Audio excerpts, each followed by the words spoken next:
प्यारे बच्चों, आज इस वीडियो के माध्यम से मैं आपको दोहा छंद के विषय में जानकारी देने जा रही हूँ।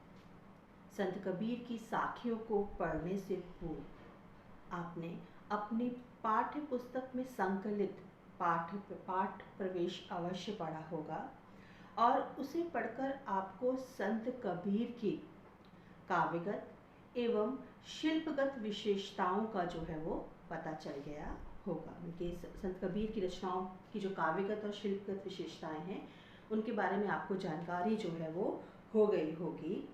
और इसी के साथ साथ आपको यह भी स्पष्ट हो गया होगा कि साखी शब्द का अर्थ होता है प्रत्यक्ष ज्ञान।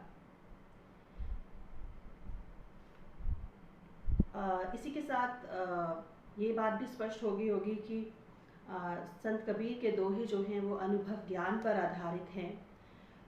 उनकी भाषा जो है वो मिली जुली है, जिसे पंचमेल खिचड़ी या संधुकड़ी भी जो है वो कहा जाता है। और उनकी साखियाँ जो हैं वो दोहा छंद में लिखी गई हैं। यदि आप पाठ प्रवेश को ध्यान से देखें तो आप देखोगे कि उसमें दोहा छंद के बारे में जो है संक्षिप्त जानकारी जो है वो दी गई है कि दोहा छंद जो संत कबीर की साखियाँ जो हैं वो दोहा छंद में लिखी गई हैं, जिसमें 13 और 11 के विश्राम से 24 मात्राएं होती हैं। अब इन मात्राओं की गिनती कैसे की जाती है, इस विषय में मैं आपको जानकारी प्रदान करने जा रही हूँ। सबसे पहले जिस प्रकार आप यहाँ देख सकते हो कि दोहा जो है वो एक छंद है। छंद हम कहेंगे जैसे आप अंग्रेजी भाषा में लिटरेरी डिवाइसेस करते हो, वैसे ही छंद अलंकार जो है वो इसी के अंतर्गत जो है वो आते हैं। दोहे में मतलब कि प्रत्येक चरण में 13 और 11 मात्राएं होती हैं और उन मात्राओं के मेल से जो है वो 24 मात्राएं जो हैं वो बनती हैं। अब ये किस प्रकार बनती हैं ये मैं आपको बताने जा रही हूँ। कक्षा 9वीं में जब आपने व्याकरण के अंतर्गत वर्ण विच्छेद और संधि विच्छेद पढ़ा तो उसे पढ़ने के पश्चात आपको मन की वर्णमाला की स्वर व्यंजनों की जो है वो पर्याप्त जानकारी जो है वो हो गई होगी कि हमारी वर्णमाला में जो है वो स्वर हैं, व्यंजन हैं, स्वर स्वतंत्र होते हैं जिनकी मात्राएं होती हैं और व्यंजन जो है वो स्वरों की सहायता से जो है वो बोले जाते हैं। यहाँ हम स्वरों की बात करेंगे। हमारे हिंदी की वर्णमाला में ही 13 स्वर हैं, मूल स्वर जो हैं वो 11 हैं जिनकी मात्राएं हैं। तो यहाँ हम दोहा छंद में इन मात्राओं की गिनती जो है वो करते हैं। अब वो किस प्रकार करते हैं ये मैं आपको बताने जा रही हूँ।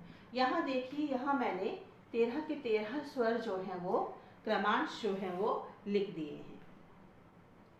अब इन स्वरों में से अ, इ, उ, ऋ को हम लघु यानी कि 1 के बराबर जो है वो मानते हैं और इसके अतिरिक्त जितने स्वर हमारी वर्णमाला में हैं जैसे कि आ, ई, उ, ए, ओ, औ, अंग, आहा, उन्हें गुरु के समान जो है वो समझा जाता है।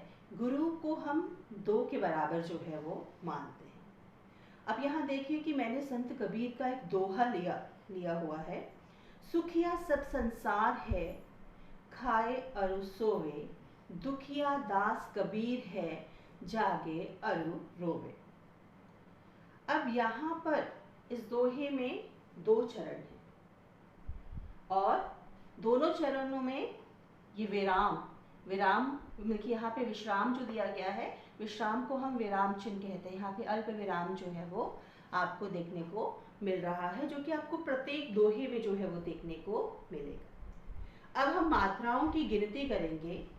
जैसे कि यहाँ स व्यंजन के साथ उ मात्रा, स व्यंजन के साथ उ मात्रा जो है वो लगी है, जैसे हम 1 मानेंगे। ख के साथ इ है तो 1, य के साथ अ है तो गुरु, यहाँ पे स ब है तो लघु लघु, संसार, गुरु, यहाँ गुरु और लघु, और यहाँ पर है तो गुरु। अब यहाँ पर हम इसकी गिनती करेंगे, 1 2 3 4 5 6 7 8 9 10 11 12 13। तो यहाँ पर आ गई 13 मात्राएं। इसी तरह विराम के बाद, विश्राम के बाद हमने पुनः यहाँ पर मात्राओं की गिनती जो है वो की है, जो कुल मिलाकर 11 बनती हैं। 2 4 5 6 7 8 9 10 11 11। और यदि हम दोहा में देखें तो 13 और 11 के विश्राम से 24 मात्राएं जो है वो होती हैं। तो 13 मात्राएं ये आ गई और 11 मात्राएं जो हैं वो ये आ गई। इसी तरह यदि आप इसके अगले चरण में भी मात्राओं की गिनती करोगे तो आपको यही क्रमांश जो है वो देखने को मिलेगा। ये तो हुई संत कबीर के साथियों की बात। दोहा छंद, यदि आप रहीम के दोहे देखते हो, उसमें भी मात्राओं की गिनती इस प्रकार करते हो तो आपको यही क्रम जो है वो देखने को जो है वो मिलेगा। आपको 13 और 11 के विश्राम से 24 मात्राएं जो है वो वहाँ मिलेंगी। तो आप कबीर के अन्य दोहों में इस तरह मात्राओं की गिनती करके देखें। इस तरह से आपका अभ्यास हो जाएगा और आपको बहुत अच्छी तरह जो है वो स्पष्ट हो जाएगा कि दोहा छंद जो है वो क्या है।